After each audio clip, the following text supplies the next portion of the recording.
Hey, thanks for coming. Anyways, this is an interview.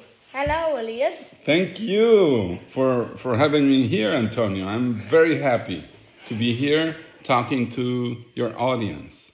Yeah, I have no idea how many people are viewing this. 100, maybe 10,000? Who knows? But we all want to ask you, how did you become an artist? That's a very good question because it's not completely clear what it is to be an artist, Yes. right? They're like So, painting artists, geometrical artists. Oh yeah, if you don't know who this is Elias Crispin. He has worked on some pieces in the Louvre. well, I started as an engineer. I studied computer science. But I had a strong influence from my grandmother, who's an artist, and also in Venezuela, where I grew up, there's a strong geometrical abstraction presence for the art names we have locally as artists, like Jesus Soto, Cruz Pies, Diego. So all that together had me a bit sensitive to geometrical art, but I fell in love with programming and went on the computer science way. Okay. But many years later, I saw a work by Jesus Soto, and I combined that wonderful view of this piece with everything I had learned on calculus and math graphing. And I said, wow, if we could connect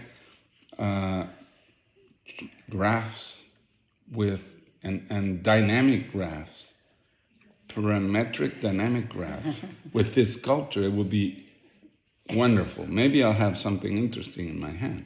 Wait, actually, I'm not gonna move on to my script because what you just said, that made me think of another question. Wow. Have you been inspired by like Cubism? Not exactly. Okay. Good question. Okay. You know what I'm talking about, right? Yes. Yes. Picasso and Yes. and his friends. Okay. So explain how your artworks move. Now I know because I've had to work on it, but the viewers here, they don't know. So how do your artworks move? Well, basically, I defined a basic geometry of elements, and so far I've worked with vertically suspended elements. So I suspend them by very thin nylon strings. So like fishing wire? Yes. Yes. Very thin fishing wire. And how do they move? Okay, I connect those strings that raise vertically to a control mechanism, a motion control mechanism. This motion control mechanism has a little electrical motor for each string, a spool, and that spool attached to an electrical motor. So the string is rolled onto the spool, and the spool attached to the motor. I have between tens and hundreds of motors connected to one computer where a software, running software, has algorithms that convert a mathematical model of a dance of elements into motion control commands to the motors. And that way, the computer can materialize the dance of the elements in front of the observer's eyes. Actually, I did not expect that answer because when you said there'd be hundreds of motors, I think that's in your piece in the Louvre where there are a lot more. Because in the one you worked on, remember when we switched the Arduino to a Raspberry Pi? Yeah. When we did it, that only had like 10 motors, I think? Yeah. But yeah, I have pieces with 30 motors, 60 motors, 100, 200. Yeah, that makes a lot more sense. They're different ones. Mm-hmm. Yeah, so the software is generic enough so I can relatively easily specify different geometries to the software, so I can make different pieces and experiment with shape, form, materials, colors, and see what the outcome is. So I have a question I've been wondering. Have you switched all of your computers to Raspberry Pis, not just Arduinos? Have you switched all of your artworks computers? Like, do any of them? Most of them I have. Okay. I might have some still left around there. Maybe they are in storage or they're still working fine with their old early computers, like the two sculptures I have at home still have the old system and they're still working perfectly. Okay, yeah.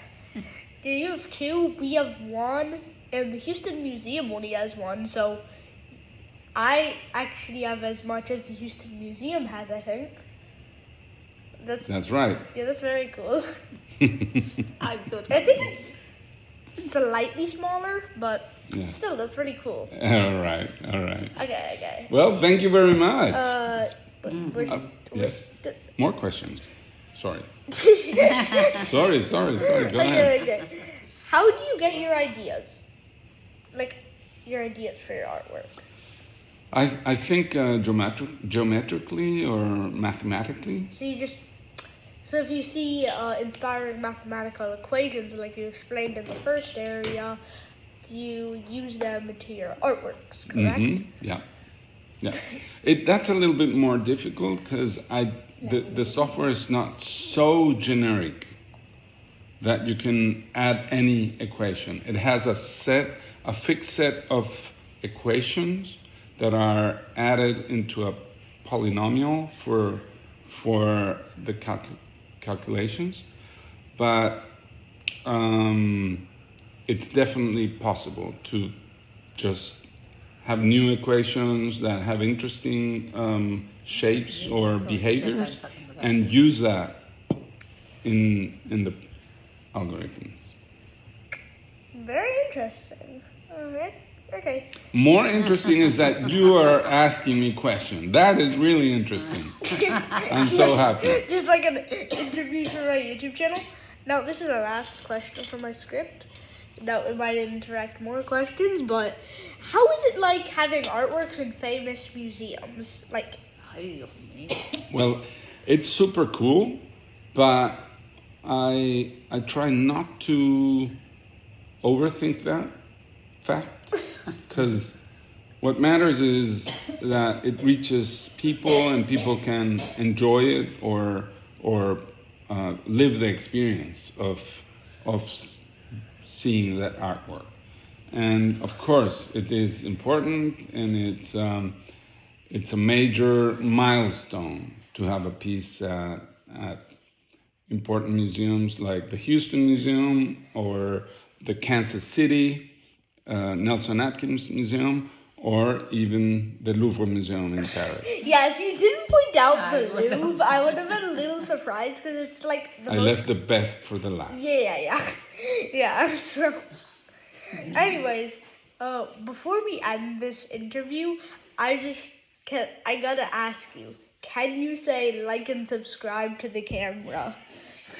Well, this has been one of my best interviews, and as such, I would really encourage you to like and even subscribe to Antonio's channel.